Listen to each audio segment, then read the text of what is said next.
His Excellency Muhammad Shahbaz Sharif, Prime Minister of the Islamic Republic of Pakistan. I invite him to address the Assembly. Bismillahir Rahmanir Rahim. Qul ya ibadiyallazina asrafu. Qul ya ibadiyallazina asrafu. La taqnutu minar rahmatillahi. Inna Allah yaghfiru dhunuban jami'a. Mr. President, Excellencies, distinguished delegates, as I stand here today to tell the story of my country, Pakistan, my heart and mind have not been able to leave home. Standing here, I still feel that I am visiting one of the flood-affected areas of Sindh and Balochistan of my country. No words can describe the shock we are living through or how the face of the country lies transformed.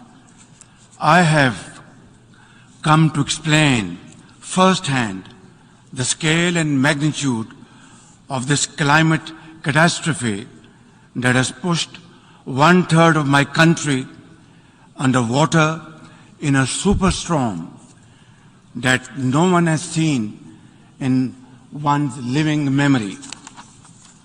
For 40 days and 40 nights, a biblical flood poured down on us, smashing centuries of weather records, challenging everything we knew about disaster and how to manage it. Even today, huge swaths of the country are still underwater, submerged in an ocean of human suffering.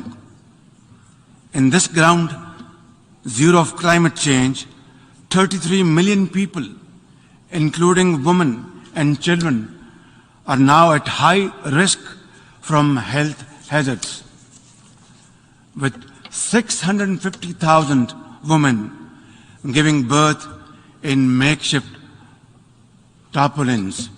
More than 1,500 of my people have been gone from this world in this great flood, including over 400 children. Far more are in peril from disease and malnutrition. As we speak, millions of climate migrants are still looking for dry land to pitch their tents on, with heartbreaking losses to their families, their futures and their livelihoods gone for long times to come.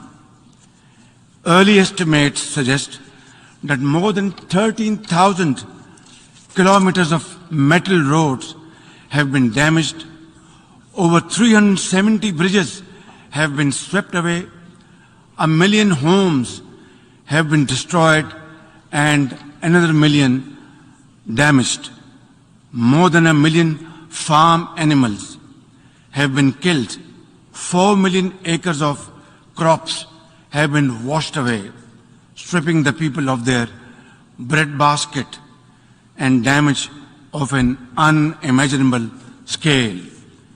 Mr. President, Pakistan has never seen a more stark and devastating example of the impact of global warming.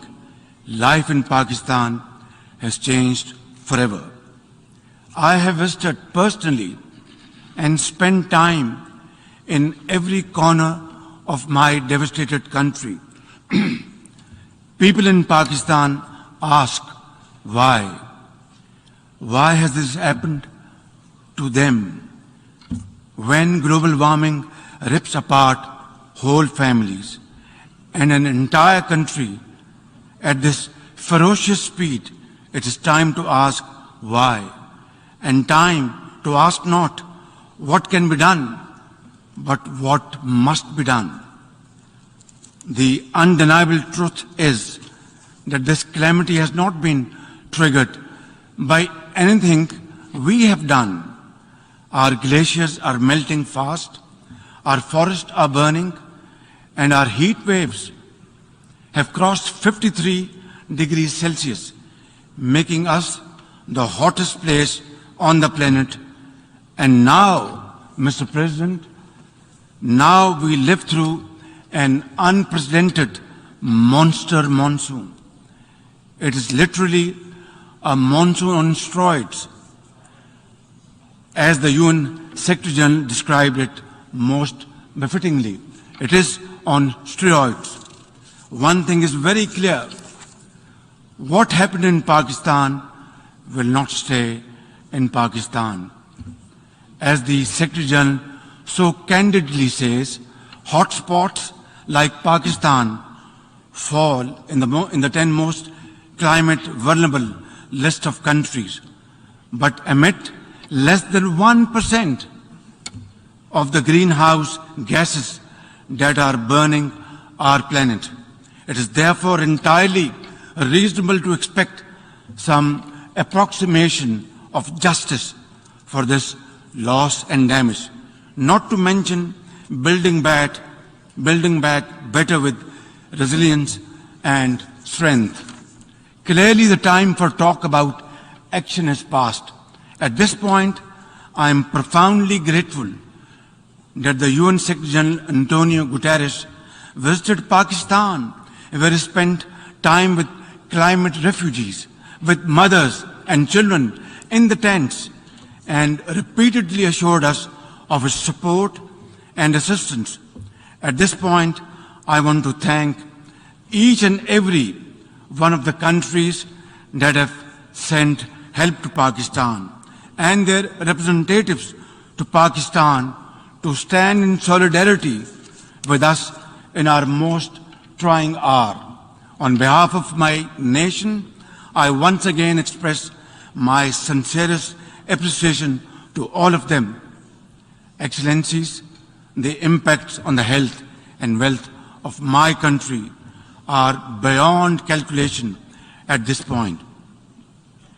So my real worry is about the next stage of this challenge, when the cameras would have gone or left this August Assembly and the story just shifts away to conflicts like the Ukraine. My question is, will we be left alone, high and dry, to cope with a crisis which we did not create, not of our doing? Where from and how to begin with to rehabilitate and reconstruct after the rescue and relief effort which is still going on for 12 long weeks? For many of the lives we have saved, the future is dimmed by new fragility, lost homes, decimated livelihoods, deluged croplands, permanent food insecurity, and exposure to uncertain futures. Some 11 million people will be pushed further below the poverty line, while others will drift to cramped urban shelters, leaving little room for climate-smart rebuilding.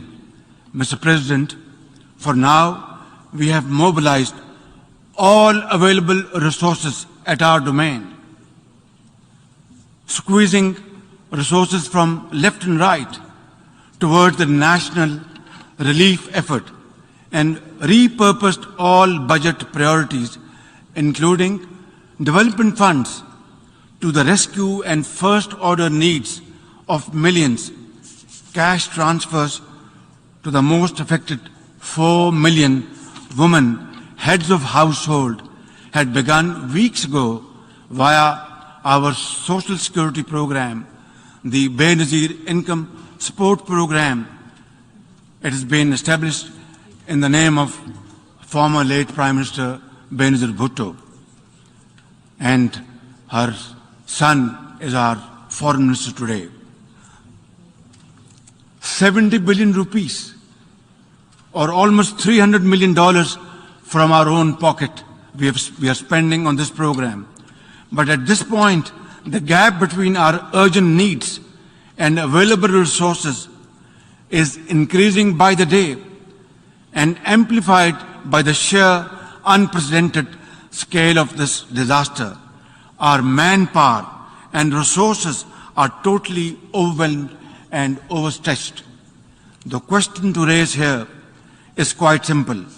Why are my people paying the price of such high global warming through no fault of ours? We have no contribution in this. Nature has unleashed her fury on Pakistan without looking at our carbon footprint, which is next to nothing. Our actions did not contribute to this. The dual cost of global inaction and climate injustice are having a crippling effect on both our treasury and our people, right here, right now, over there.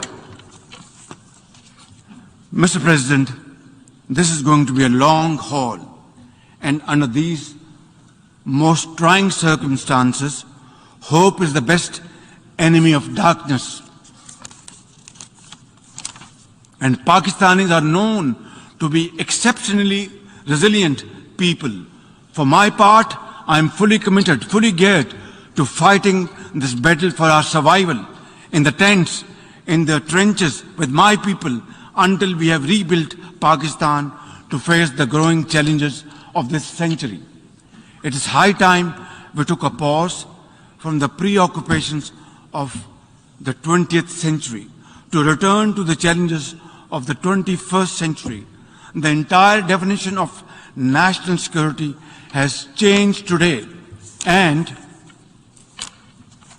unless the leaders of the world come together to act and act now on an agreed common agenda, there will be no earth to fight wars over.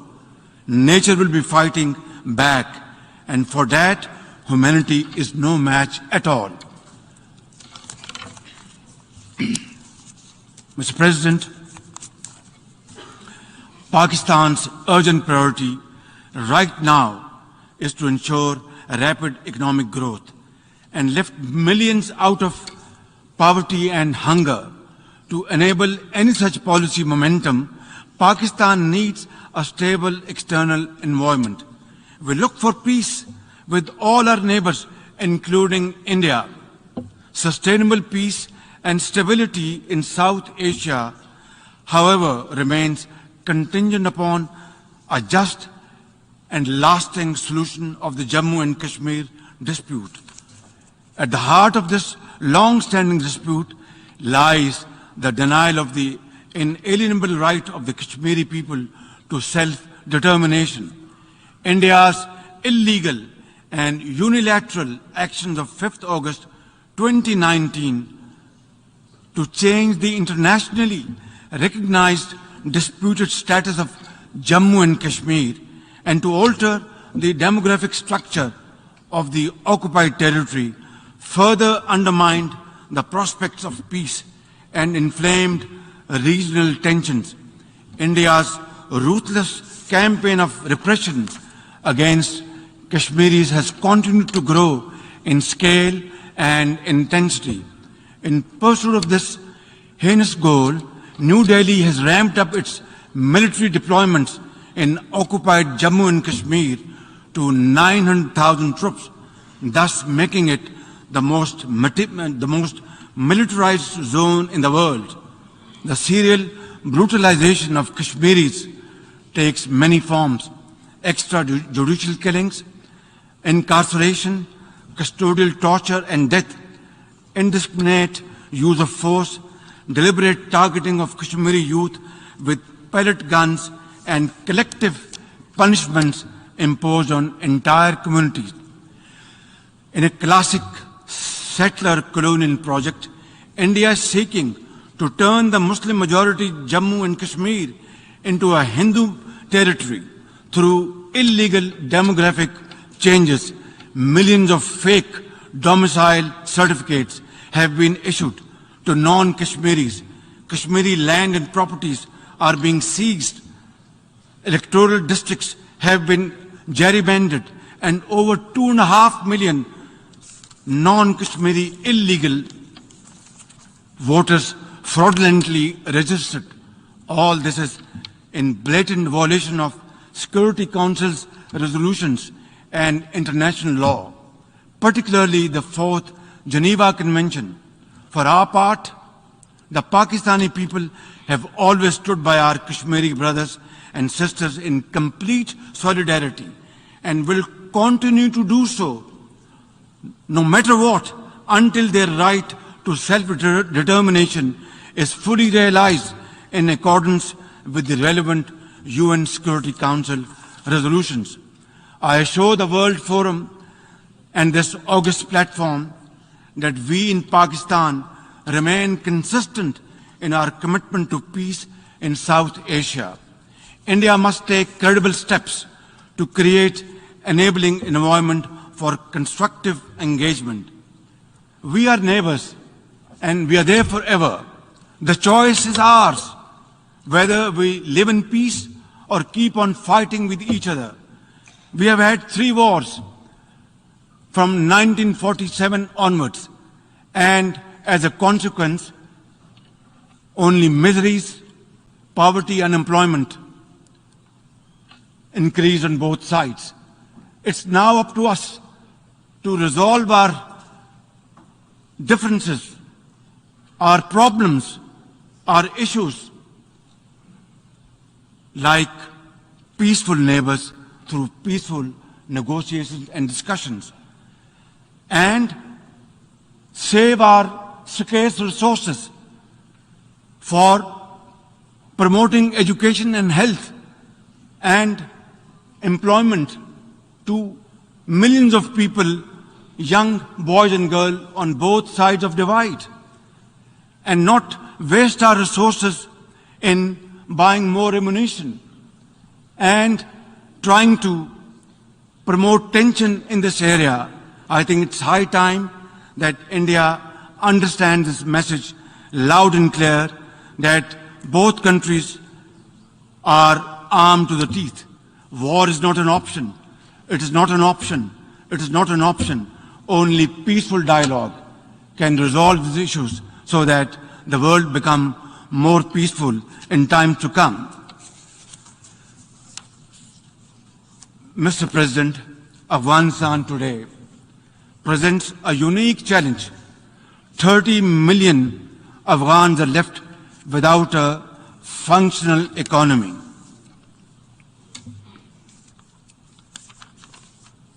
And banking system that allows ordinary Afghans to make a living, to be able to build a better future. Pakistan would also like to see Afghanistan, which is at peace with itself and the world, and which respects and nurtures all its citizens without regard to gender, ethnicity, and religion. Pakistan is working to encourage respect for the rights of Afghan girls and women to education and work. Yet, at this point, isolating the Afghan interim government could aggravate the suffering of the Afghan people who are already destitute. Constructive engagement and economic support are more likely to secure a positive response. A peaceful, prosperous, and connected Afghanistan in our collective interest. As a neighbor, Pakistan has a vital stake in peace and stability in Afghanistan. We have led the humanitarian efforts to help our Afghan brothers and sisters. We must avoid another civil war, rising terrorism, drug trafficking, or new refugees, which none of Afghanistan's neighbors are in a position to accommodate. Pakistan urges the international community to respond in a positive way to the UN Secretary General's appeal for $4.2 billion in humanitarian and economic assistance to Afghanistan. Release Afghanistan's financial reserves, essential to revive its banking system.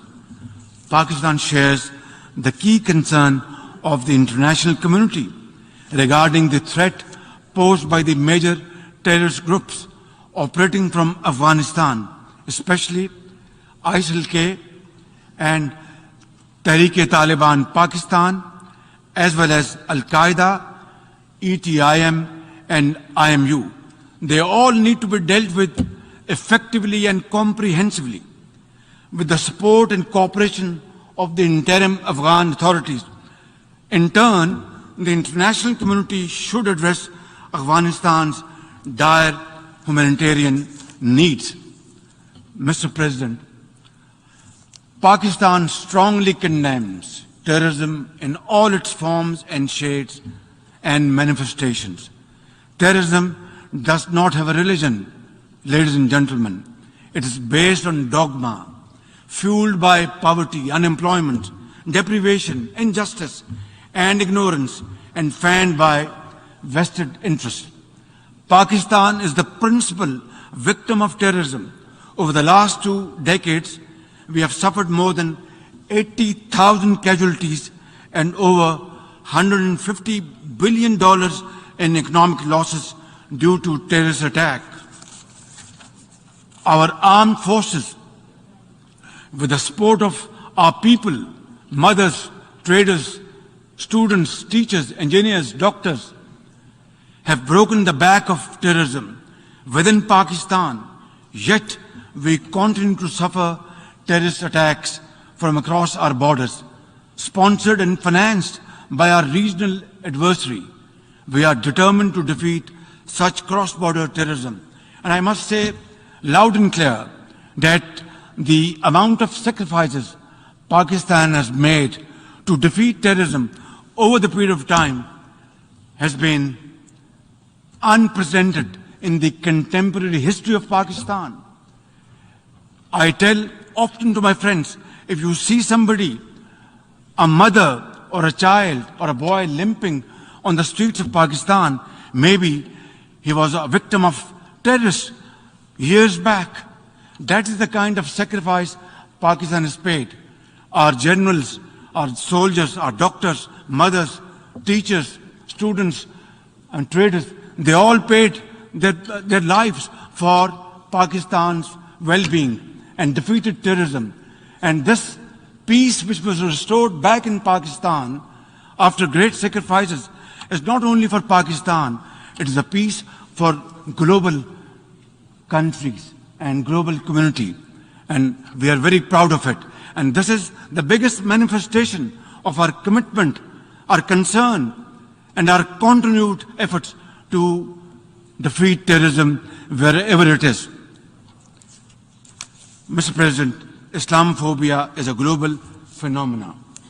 Since 9/11, suspicion and fear of Muslims and discrimination against them have escalated to epidemic proportions. The officially sponsored campaign of oppression against India's over 200 million Muslims is the worst manifestation of Islamophobia. They are subjected to discriminatory laws and policies, hijab bans, attacks on mosques, and lynchings by Hindu mobs. I am particularly concerned by the calls for genocide against India's Muslims by some extremist groups.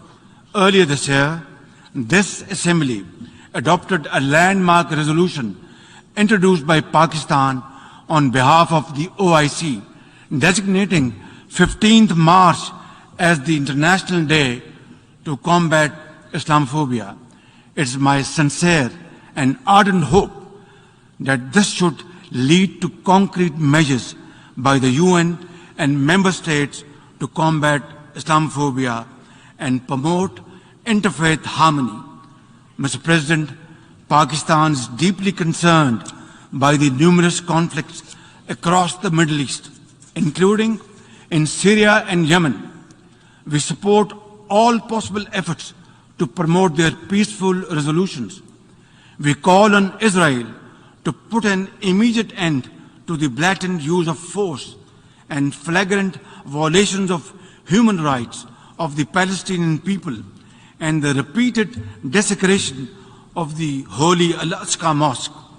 The only just, comprehensive, and lasting solution of the Palestinian question is the acceptance of a viable, independent and contiguous Palestinian state with the pre-1967 borders and Al-Quds Al-Sharif as its capital. Mr. President, the Security Council and the General Assembly must be empowered to play their respective roles under the UN Charter. The Security Council must be expanded by adding 11 new non-permanent members to make it more representative, democratic, transparent, effective, and accountable. Adding new permanent members will paralyze the Council's decision-making, enlarge its representational deficit, and create new centers of privilege in violation of principle of sovereign equality of member states. The nations of the world must step back from the precipice. We must restore peace in Europe, avoid a war in Asia, and resolve festering conflicts across the world. We must revive the vision which created the United Nations, a vision which is often blurred by national interest and hegemonic designs. Pakistan is a partner for peace. But, Mr. President, peace can only be ensured and guaranteed when rights of communities who have been suffering over decades and subjugated over decades get their freedom, earn their freedom, and are respected.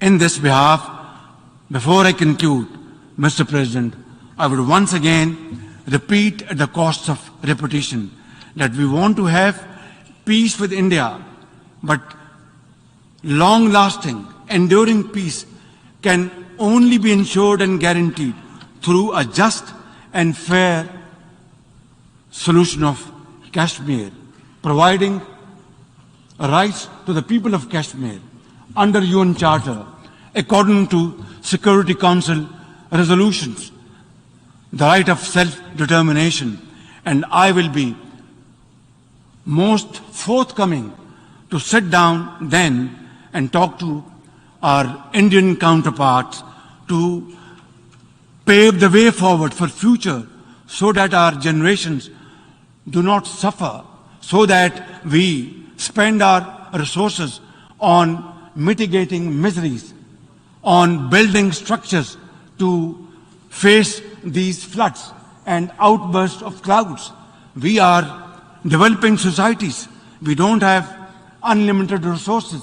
We must deploy our resources for the well-being of the people, for our children, for their promotion, for their empowerment, for their employment, for health, for education, and make Pakistan, and of course other developing societies must find their own place in community of nations through hard work, untiring efforts and sacrifice. That is the only way forward.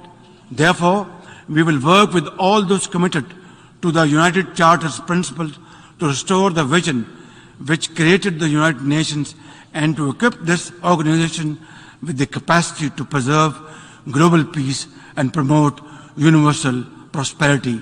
I thank you. I think in Assembly. On behalf of the Assembly, I